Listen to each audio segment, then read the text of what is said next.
Masechet Baba Kama Daf Kof Bet. Rava Rameh. Rava is going to cite two Tanaitic traditions that seem to contradict each other. On the previous daf, he also cited two Mishnayot that seem to contradict. So once we brought one such challenge, we're bringing yet another one. This one is about the subject of wood and branches. Do they have Kiddushat Shvi'it? Kiddushat Shvi'it, the holiness of Shvi'it, and all the laws connected to it, certainly apply to fruits and vegetables that you eat. But what about other parts of the plant that you don't use for eating? So here's the first Mishnah from Masechet Shvi'it, Tenan. Mimina soverein sefiche satim v'kosa. Yesh lahem Shvi'it v'lidmehen Shvi'it. Yesh lahem bi'ur v'lidmehen bi'ur. Alma, asim, yesh behem mishum Kiddushat Shvi'it. Here it talks about sifichim. Sifichim is something that grows on its own. You didn't plant it on that purposely, but it just from leftovers, it grows that year. Sifichim, leftovers, are permitted to use during the Shvi'it year. You can take some and use it for personal use. You can't sell it. You can't hoard it. You can only use it as long as there is more left out in the field. So if you have sifichim of woad and safflower, here's woad that's used to make blue dye, like this, indigo dye, and here is safflower that's used to make yellow dye. So you take these plants or other types of plants that you use for dyes, and you take that grow on their own. So these do have Kiddushat Shvi'it. You have to treat them with all the laws regard like Shvi'it, so you can use them. Their money, if you exchange them or sell them, so that money also has the laws of Shvi'it attached to it. And there is the law of Bi'ur, which means if there's you can use it at home as long as there's lots left in the field for other people to use. You can take some home. But once the field clears out, so then you have to remove all whatever you hoarded in your house. You have to take outside and allow everyone to share it. And also the money, if you exchange it, then that money also you have to do the same. So you see from this Mishnah that wood, branches, non-edible parts of a plant do have Kiddushat Shvi'it. But here's the contradiction. Here's a braita. Ale kanim v'ale gefanim shegi beban bechaba al pnei hasadeh liketan lachila. Yesh mishum Kiddushat Shvi'it la'asim and behem mishum Kiddushat Shvi'it. If someone has leaves and vines that he piles up for storage in the field, so it depends. If he's storing it up because he wants to eat it, maybe like grape leaves, he's going to eat it, make yebra out of it, then those have Kiddushat Shvi'it. But if he's only using the wood for burning, then Kiddushat Shvi'it does not apply to it. So we see here that Kiddushat Shvi'it does not apply to branches and wood. So we answer, Umeshaneh, the Rabbi himself answered, Amar Kira, Leochla, Bimishinato bi'uro shavin, Yasu esim shenatan achar bi'oran. There's a difference in how you use it. It's not, different laws will apply to it. Since the Pasuk says that whatever grows in the Shvi'it by itself, you can take Leochla to eat it. That doesn't only mean literally eating it, but it means any benefit that you get by what that the item is consumed also at the same time. When you eat something, so the item is consumed, it's destroyed as you chew it and swallow it, which is as you eat it, as you benefit from it. So it happens at the same time. Similarly, with dyeing, when you dye something, you're basically cooking the parts of that flower or that root with the wool, and so as you're cooking it, it's getting destroyed, but it's also you're getting benefit of the dye. So those happen at the same time. Whereas wood that's used for kindling, not so. It is interesting. The way that they used wood for cooking generally was that they didn't make a big fire out of the wood and then put the food directly in it. It just gets burnt that way. Rather, they would burn some wood and wait till it died down and you had embers. And then the embers or coals, they would then put in the oven with the pot. And that's how they did it. So now, by the time you have embers, the wood is already destroyed. So first you destroy the wood, it's consumed, and only then do you benefit from the leftover heat that you used to cook. And so therefore, that is permitted. So anytime you have a benefit that comes after the destruction, that's totally permitted during Shvi'it. There's no Kiddushat Shvi'it there. Whereas if it happens simultaneously, then you can use it within the boundaries of Shvi'it, but then you have to get rid of it when there's no more. And so that applies to food and dyeing. We ask a question. What about when you burn wood for heat? When you use it for cooking, then you burn it first and then use the ember and then use the embers afterwards.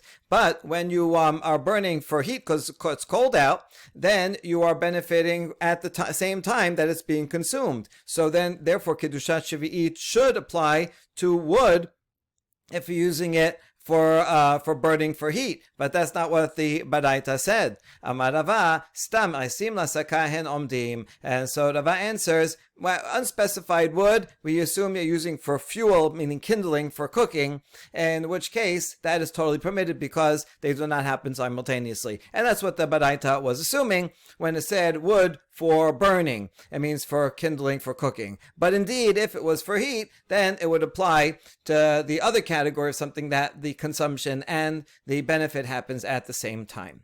Amar Rav Kahana, be'asim lasaka tana'ehi. Rav Kahana, this issue of whether wood that's used for kindling is permitted, it has Kiddushat Shvi'it or not, is itself the subject to a machloket between two Tanaim, as we read, Detanya. And Mosrin perot Shvi'it velo l'mishra velo l'chbusa. V'Rabbi Yosef omer notin perot Shvi'it l'tocha mishra l'tocha kebusa.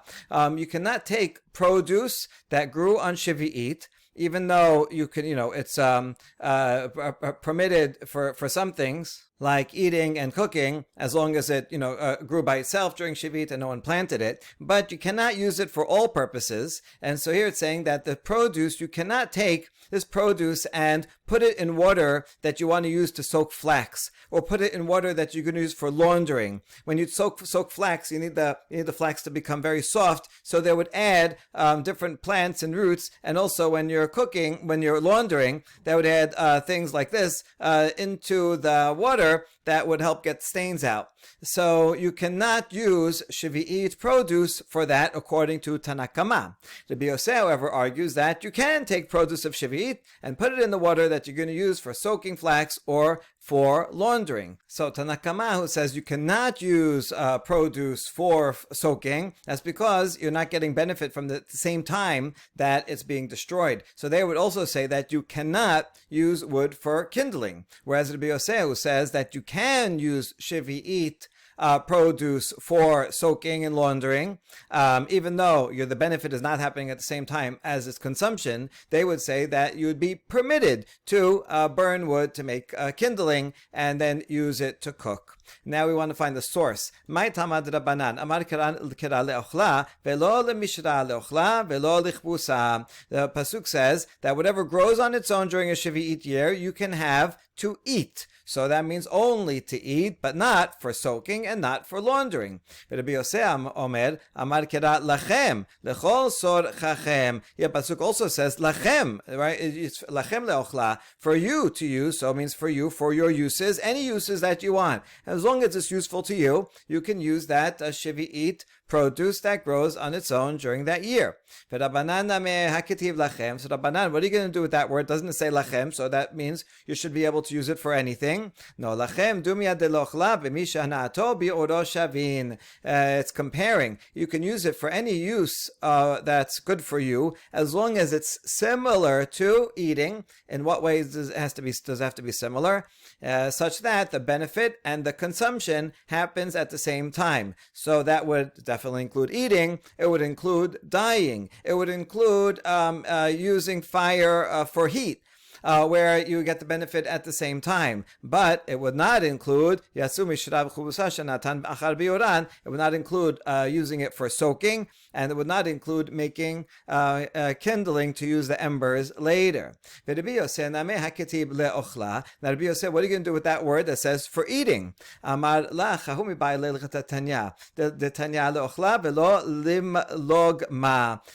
Rabbi Yosef excludes some things, and so he says, according to the following Baraita, that you can use shivi'it, produce that grow on its own for eating, but not for medical uses. Melogma is something either that you chew on for so a benefit of a wound or bad breath, or that you chew on it and you make an ointment, and then that ointment you apply to somewhere else, something else on one's body.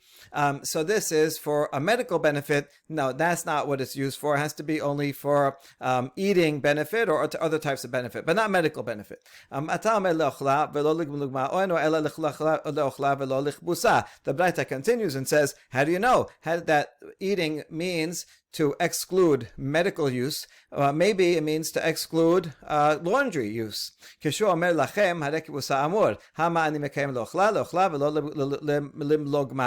the pasuk says for your use, and that we already includes for soaking laundry, so then, since that's included already, what do I do le'ochla? What is it going to exclude? It must exclude using it for medical use. So why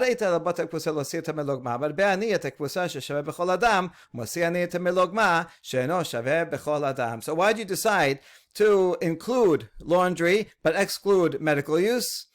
Because we want to include laundry because everybody needs laundry, whereas I'm going to exclude medical use because only someone ill needs that. Most people aren't going to require this medical treatment. Keman azlaha detanya. Who would be the author of this baraita? Le'ochla velo le'logma, le'ochla velo le'ziluf, le'ochla velo la'asot mimena apiktezvizin. Keman Rabbi Yosef dikarabanan ikaname mishrach pusa. So the baraita says you can use shivi'it, the produce that grows on its own, to eat, but not for medical use. To eat and not for sprinkling. People used to sprinkle very fragrant wine around their house in order to make the house smell nice. But it's not, you're not eating it. To eat and not to make an emetic, that to help people vomit. You cannot use produce for that. So who would be the author? It must be Rabbi Yosef the author, because he would agree with that. And if the author was Rabbanan, then it should also include and not soaking for flax and not laundering, but since it doesn't include that, it must be that the author of this baraita is Rabbi Yosef. Next in the Mishnah it said, Rabbi Yehuda Omer im hashebach vechule.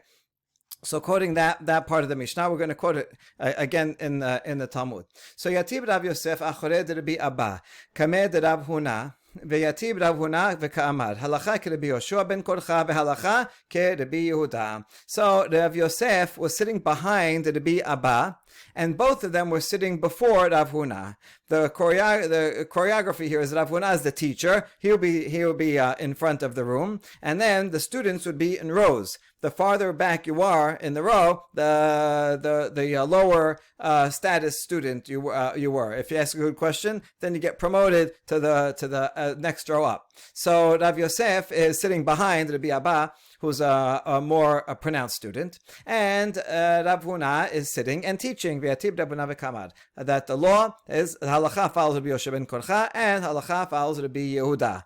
Now let's analyze this. And adinu Rav le'apeh. And when Rav Huna said that, Rav Yosef, who's sitting in the back, turned his face around. Amar bishla amar Rabbi Yoshua ben Korcha isterich sakadatech amina yachid Rabbi malacha kerabim kamash malan halacha ki yachid. Rav Yosef turning his face away in disapproval. Rav Yosef did not like the teaching of Rav Huna, even though it's his teacher. And here's his complaint. I understand why you need to tell us halacha is like Rabbi Yosef ben Korcha, because he's a minority opinion, and usually we follow the majority. So you need to tell me Kiddush. In this case, we don't always follow the majority. There's exceptions to the rule, so that's why you need to tell me. Oh, this is an exception. Fine, that halacha is like a single opinion here. Rabbi Yosef, but the other, Rabbi Yehuda, why do you need to tell me that? I would have known on my own, which we'll see in a second. First, we want to identify what is the halacha of Rabbi Yoshua that he's talking about. Rabbi Yoshua ben Korcha, maihi detanya. Rabbi Yoshua ben Korcha omer, milveh b'shtar en nifrein mehen, milveh al peh nifrein mehen v'pnei shehu kemasil miyadam. The halacha is that one is not allowed to do business with an idolater near the time of their holidays, because then by doing business with them, and they're going to be happy and excited about it, and then that will contribute to their idolatrous worship on their holiday. So you're not allowed. However, there are also exceptions to that. If you lent them money with a document, right, and you have proof then you cannot collect that near the holiday, because you can always collect it later. So just wait a couple of weeks till the holiday's over, and then collect it, and you have proof, so you can take them to court. But if you had only an oral loan with them, and they're here and they're offering to pay you back, take it, because since it's only oral and you have no proof, if you don't take the money now, you may never be able to get it. So this is like matzil miyadam. It's like saving something like that he stole. That this is your opportunity to go and redeem it. Otherwise, you won't have it at all. So even though it's true that you're doing business with him near his holiday, but not getting paid at all is worse. So this is a permitted case. That's the story. That's the halacha of Rabbi Yosef ben Korcha. He's a minority opinion, but Rav Huna is saying that's the halacha anyway. Ela hachal keRabbi Yehuda lama li machloket v'achar kach setam hi u'machloket v'achar kach setam halacha kistam. But why, Rav Huna, did you need to teach me that halacha is like Rabbi Yehuda? After all, in the order of the Mishnayot, first it brings a machloket about this between Rabbi Yehuda and Rabbi Meir. That's in our Mishnah that we learned before. And then later on, it has stam, an anonymous Mishnah like Rabbi Yehuda. So if it has a stam Mishnah like Rabbi Yehuda, then I know that that's the halacha. If it's in that order, whenever you have a controversy, but followed by an anonymous opinion like one of them, then halacha follows the stam, and that's why Rav Huna, that's why Rav Yosef turned his face away. But Rav Huna, why are you telling us obvious teachings? So let's identify the machloket and the stam. Machloket Baba Kama. The controversy is in Masechet Baba Kama, our Mishnah that we're analyzing. Lisboa lo adom lisbo shachor shachor v'sbo adom. Rabbi Meir omer noten lo demes samro. Rabbi Yehuda omer im hashevach yitera yisya noten lo et yisya. Im yisya yitera ala shevach noten lo et hashevach. It's the case in our Mishnah of someone who gives wool to a dyer, asking him to dye it red, and instead he makes it black. Or he has to make it black, and instead he makes it red. And Rabbi Meir ruled that the dyer will keep the wool, the dyed wool, and simply pay the value of that wool to the customer. But Rabbi Yehuda disagreed and said that the dyer will actually give the dyed wool to the customer, even though it's dyed in the wrong way. And because the dyer messed up, so the customer gets a discount, whichever is less. If the enhanced value is less than the expenses, then he only has to then the customer only has to pay for the expenses. And if the expenses is more than the enhancement of value, then the customer only has to pay the enhancement of value. That was the machloket here. Ustam be Baba Metzia, in Masechet Baba Metzia, the Mishnah there it says, Ditnan, Kol HaMeshaneh Yado LaTachtona v'Kol HaChozer Bo Yado LaTachtona. Anyone who deviates from the terms of an agreement he has the lower hand, and he can decide what the lower value to take, either to take his money back altogether or get a good deal. And that's exactly what we're applying in here. Since the dyer is changed from the terms of the agreement, supposed to make it black, instead he made it red. So therefore, the choice is not in the dyer's hands. Rather, the upper hand is given over to the other party, to the customer, who can decide which price he's going to pay, and he can pay the lower of the expenses and the enhanced value. In addition, that Mishnah says anyone who reneges on a deal, he's at the disadvantage. Right? We had a deal, and whichever party decides to change his mind, so they're gonna take the losing hand. Okay, so that Mishnah is in accord with Rabbi Yehuda, who just here also says, since the dyer changed from the terms of the agreement, that's why he has the lower hand, and he gets paid the lesser amount. So this seems to be a good point that Rav Yosef made. That's why he turned his head away, because this is obvious. Machloket and then stam, even though one's in Baba Kama, one's in Baba Metzia, but you should remember it. and you'll know, oh, here's the stam that relates to that. And so this is obvious that the halacha is going to be like Rabbi Yehuda. So without Rav Huna, why did he take the time to tell us that halacha is like Rabbi Yehuda if it's obvious? Rav Huna istirich sal kadatach amina en seder la mishnah ustam be'achar kach machloket hi. Rav Huna thinks that there is no order within Mishnayot, and therefore this can just as likely be interpreted as a stam, the one of Baba Metzia, that says if whoever changes, he gets the lower hand, and machloket is over here. It doesn't necessarily that when the Rabbi Yehuda Nasi taught the Mishnayot, he didn't teach them in a specific order. He taught here and he taught there. Remember, these were all orally recited, not in a book. If you write it in a book or a scroll, then you have to put it in order because you have to know what's first, what's last. But when you're reciting it, you just start whatever you're thinking of. Things aren't in order in our brain. It's by association. Like, think of all the songs that you know. You don't know them in a specific order. You just know lots of songs. So there's no order in the Mishnah, and therefore you cannot apply that rule. That's a machloket and then stam. But Rav Yosef, what are you going to do with that argument? Yachi kol machloket achar kach stama, nema en sed the Mishnah, stam achar kach Mishnah machloket hi. Rav Yosef says, what are you going to do with this rule? You're going to have to throw out the rule. Anytime that we apply the rule that is machloket and then stam, and therefore halacha follows stam, we can always give that argument, no, there's no order, and this is really stam and then a machloket. So now you're ruining the whole rule. What about everything else that we learned from such a rule?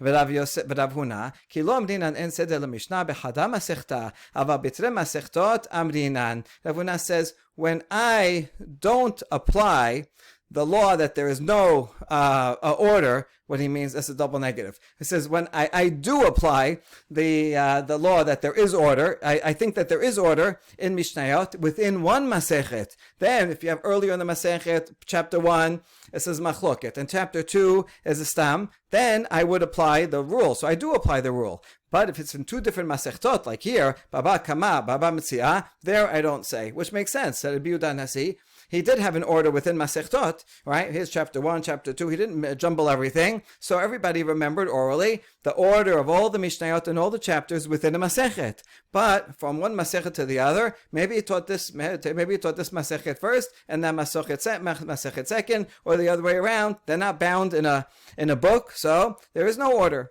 But Rav Yosef, Rav Yosef agrees in essence that you don't look at order between two masechtot, but he thinks that all of Nezikin is actually one tractate. Baba Kama, Baba Metzia, Baba Batra. The word Baba means a gate, meaning a unit. Unit 1, Unit 2, Unit 3, or first one, Kama, Metzia, the middle one, and the last one. This is just a way of breaking down. It's a very long Masechet. It's called Masechet Nezikin, that has 30 chapters. To make it more manageable, we just split it into units, Unit 1, Unit 2, Unit 3. Like in Masechet Kelim, we have the same thing. 30 Mishnayot, and we split it there also into 3 sections. But really, it's all one Masechet, which is in fact the case, and therefore, even though one's about Kama, one's about Metzia, these are all one Masechet, so we can apply the rule that this is Stam, first Machloket, and then Stam.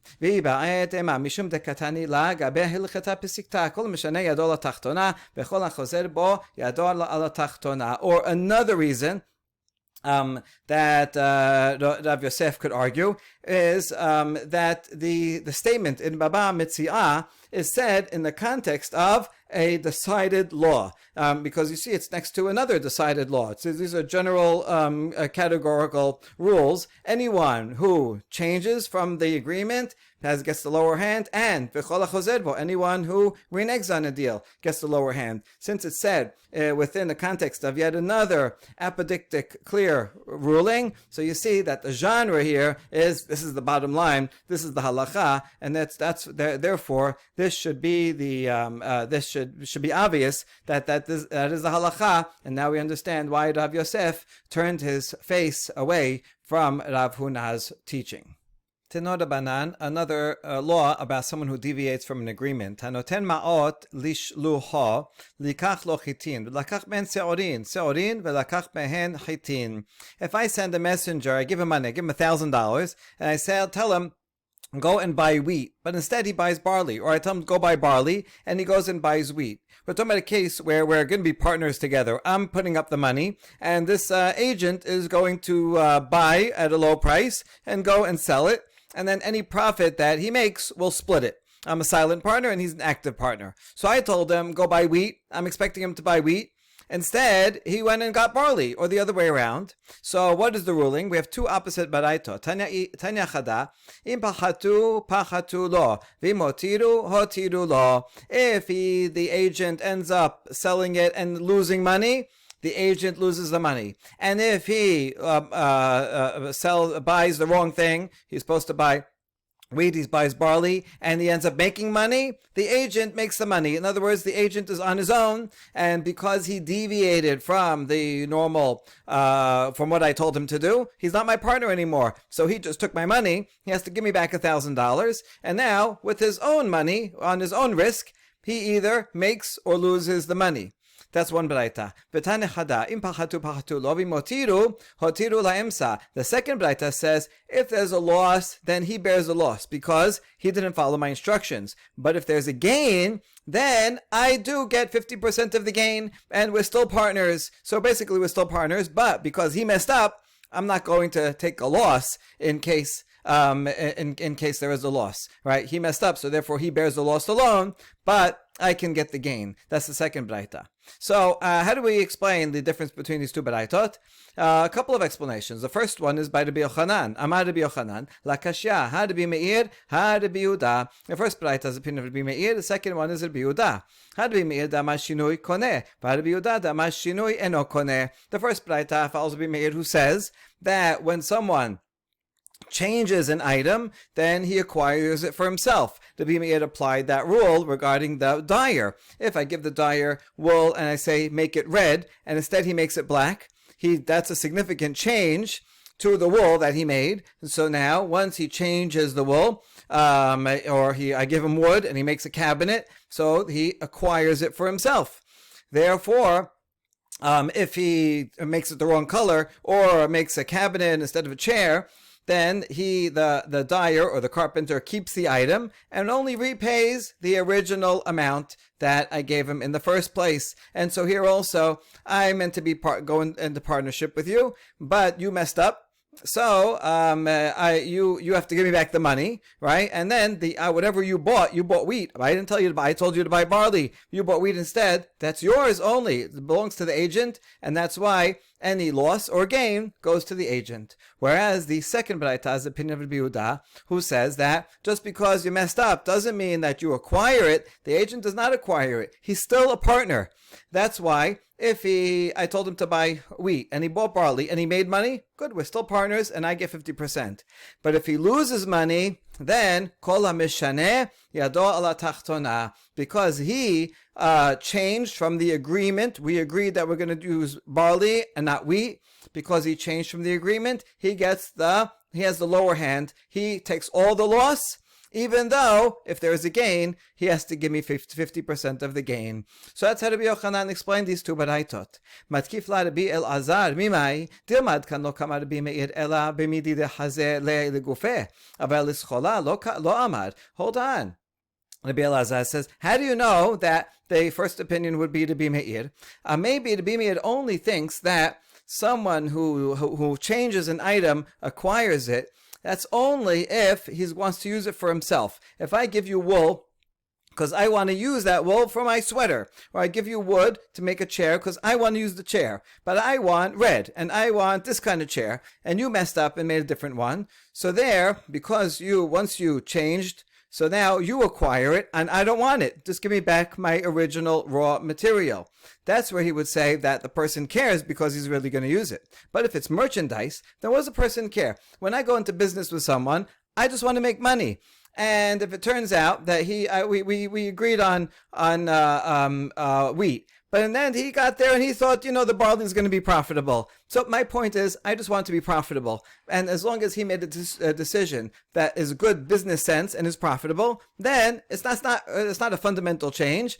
even Rabbi Meir would agree that we remain partners, and therefore Rabbi Elazar has a different solution. Ela ma Rabbi Elazar ha veha Rabbi Meir velakashya kan lachila kan lishora. Rabbi Elazar can say both, but I thought are the opinion of Rabbi Meir. The first one that says the agent keeps the item, and whether it goes up in value or down in value, that's where the sender wanted to eat it. They weren't going to business together. I wanted you to buy wheat because I wanted to eat wheat. And then you bring barley, forget about it. I don't want the barley, give me my money back. And if in the meantime, the price of what you bought went up or down, that's your problem. Whereas the second baraita is talking about where we wanted to go into business together. And so there, I don't really care what you buy as long as you buy something that's profitable, and that's why in that case, if it goes up, good, right? So that was fine. That's exactly what I wanted. If it goes down, however, then you changed. So even Rabbi Meir would agree that regarding merchandise, if you change, then you get the lower hand, and that's why you have to bear all of the loss. Machachu Allah b'ma'arava l'Rabbi Yochanan alibad Rabbi Yehuda v'chi mi hodi'o leBaal chitin shekneh chitin leBaal ma'ot. In the West, meaning in Medinat Yisrael, the sages laughed at Rabbi Yochanan's answer, considering his explanation of Rabbi Yehuda, because they said, "Who told the seller of the wheat that he should transfer ownership to the investor, who's the sender of the agent in the first place?" In other words, when the agent messes up and was supposed to, they agreed that he's going to buy barley. Here's $1,000, go buy barley. And he ends up going and taking wheat. According to Rabbi Yehuda, nevertheless, if there's a gain, he's still an investor, which means when the agent takes the barley from the seller, half of it does get transferred to the sender. But how does that transfer happen? The seller doesn't know that this guy isn't even an agent for anyone, so the seller cannot have in mind to transfer it to the owner. And the agent is not doing what the owner asked him to do. So he's not acting as an agent, and therefore, by what mechanism can the sender still be a partner and get half of the income?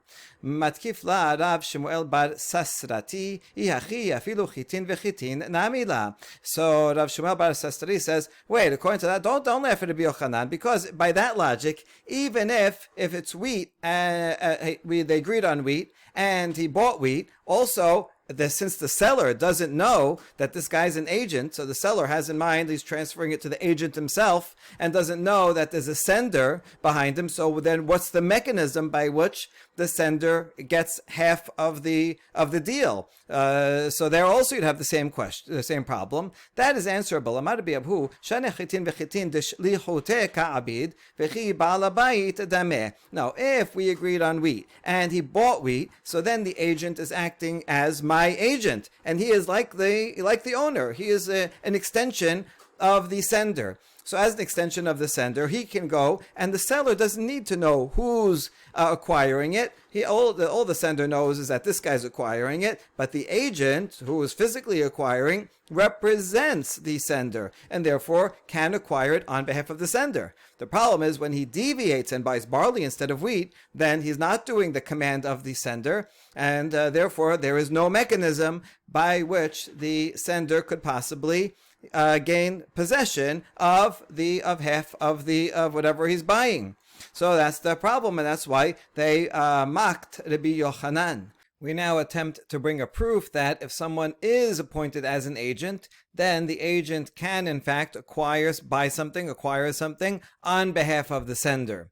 Teda, ditnan, echad makdish nechasav echad ma'arich et asmo, en lo bichsut ishto, velo bichsut banav, velo beseba shesava lishman, velo besandalim hadashim shelekachan lishman. Mishnah Arachin says that someone who donates to the Bet HaMikdash all of his property, or if he donates his own value as an arachin, which is a fixed value in the Torah according to age and gender, and he donates himself to the Bet HaMikdash. In either of these cases, he does not have to give his wife's clothing or his children's clothing, and not even anything that he dyed for their sake. He didn't give it to them yet, but he got some wool and he had to give it to the dyer, and here, dye this red on behalf of my wife because I want to give her this sweater. And not also for new sandals that he bought for his children or for his wife, even though he didn't give it to them yet and they didn't start wearing it yet.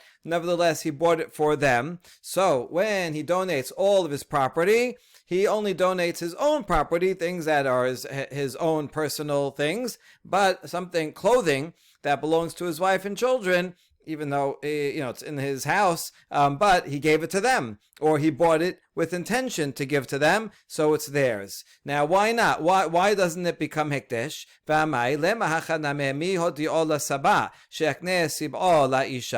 Why don't you say, who told the dyer that the dyer should acquire it, should give it to the husband on behalf of his wife? In other words, the dyer, where he says here, dye this red. The dyer doesn't know who it's for. All the dyer knows is he dyes it and then gives it back, but now it's a new item. So he gives it to the husband. Now the husband has in mind that's going to be to the wife, but the dyer doesn't know that. So if you're going to argue that an agent cannot act on behalf of someone, well then there's no mechanism for it to go to the wife, and therefore when he makes it ekdesh, it should all be ekdesh. But that's not what the Mishnah says. Elalav mishum damninan tishlichute ka'abid uchyad ishto dameh hachaname shlichute ka'abid uchyad ba'al habayit dameh. Rather, we say that since the husband is acting as an agent for the wife, whether or not the wife told him to or whatever, it doesn't matter.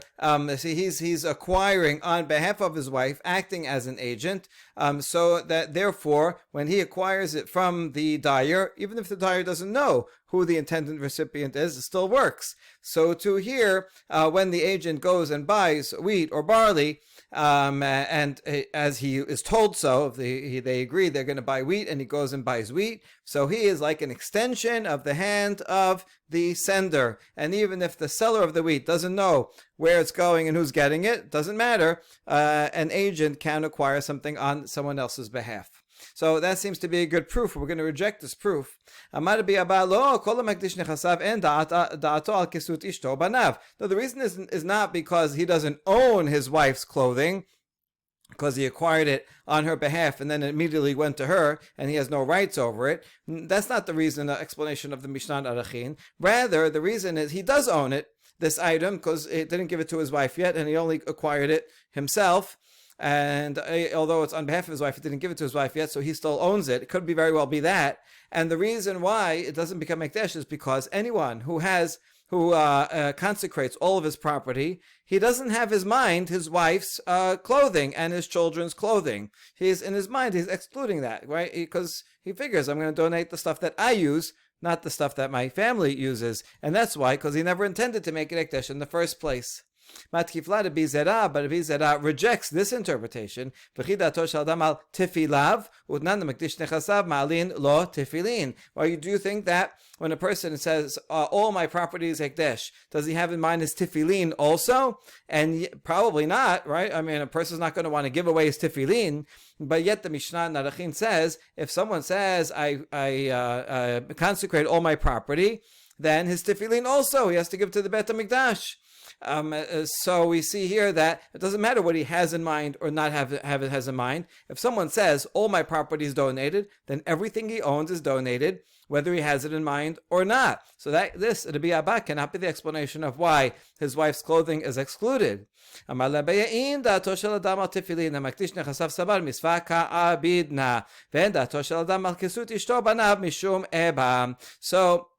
Abaye, defending Rabbi Abba, says when a person donates all his property, he does have in mind his tefillin, because he's thinking, I'm doing a mitzvah. I'm doing mitzvah by donating, and so I want to donate my tefillin also. I want to donate extra. What about the mitzvah of tefillin? He'll have to figure that out. He'll have to go and borrow from a friend tomorrow. He'll have to acquire new tefillin.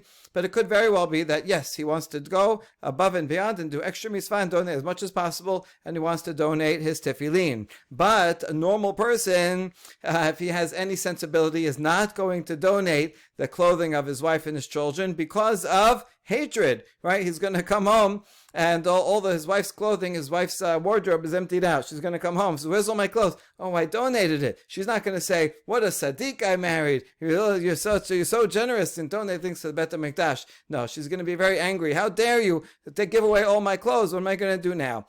So therefore, a person specifically has in mind not to donate his wife's clothing, but he would want to donate his tefillin. And so Rabbi Abba's explanation makes perfect sense. So there's no proof from this Mishnah that an agent can acquire something on behalf of someone else. But we reject this too. Matkif la Rav Oshaya v'halok chayabe arachin shanukan utnan chayabe arachin memashkenin otan. Included in this Mishnah is someone who donates his own value. And we know that another Mishnah in Arachin says that if someone owes an erech, let's say he's middle-aged male, so if he says erki alai, I donate my worth, he has to give 50 shekel. And if he doesn't pay it right away, the temple treasury comes and seizes his property as collateral. Now,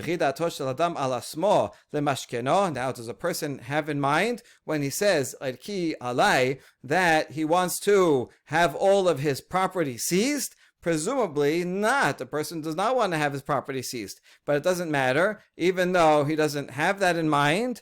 But still, once you say, my value is donated, then the temple treasury has the right to take everything. And therefore, it doesn't really matter what you intend or not intend. If you say, all my property is donated, even if you have in mind, you know what, my wife will be really angry if I donate her clothes, doesn't matter because it's part of your property and you said the words, my property is donated, so then the wife's clothing would also be donated. So to Rabbi Abba's explanation of what the person had in mind doesn't work.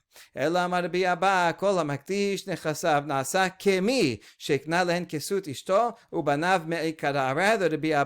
still rejects the original explanation but offers a new one. And says that anytime someone makes his property hekdesh, it's as if he transferred to his wife or his children that clothing from the outset. In other words, if he's donating everything to the Bet HaMikdash, since we know that he would not want to donate his wife's clothing, so then we assume he had in mind when he got it from the dyer, not that the dyer can give it to him as an agent on behalf of his wife, because we're rejecting that idea that an agent can do such a thing. I mean, at least there's no proof from here, because we can assume that the dyer gives it to the husband. So the husband acquires it for himself because the dyer doesn't know that he wants to acquire it on behalf of someone else. So he's only intending to transfer it to the husband. However, the husband can unilaterally say, I want this to belong to my wife. And even without a formal transaction, since they're married, surely, or his kids, so we know for sure that he would want to, and so he can transfer it to them. And therefore, when we see that he donates everything, then we can assume for sure that he transferred it. He did transfer it to them. So it's not through being an agent as he buys it. So therefore, in the end, there's no proof from this Mishnah in Arachin that an agent can transfer something, can acquire something on behalf of someone else. Baruch Adonai Leolam. Amen ve'amen.